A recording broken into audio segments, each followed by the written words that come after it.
बाकी होवे विदेहिया पे लागल ना दागी होवे हीरोइन में लागी लसीला ये जान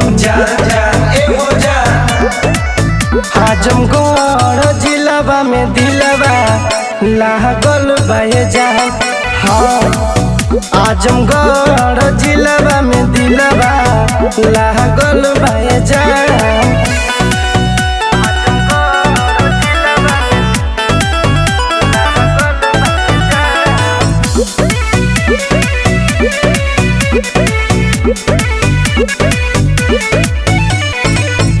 लालगंज मधुबन घुमनी मिलल आनंद हो जियनपुर के लइका एगो कोई पसंद हो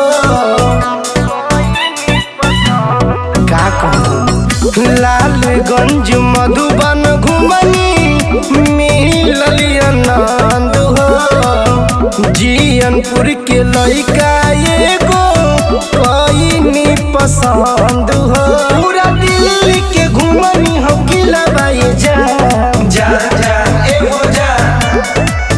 आजमगढ़ जिलावा में दिलवा लागल बाए जान।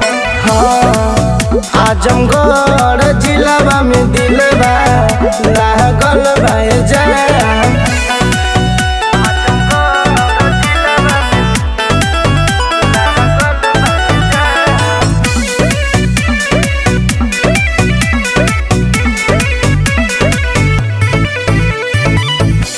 जिला में जिला आजमगढ़ रसदार हो यही से करीला हम तो एक से प्यार हो।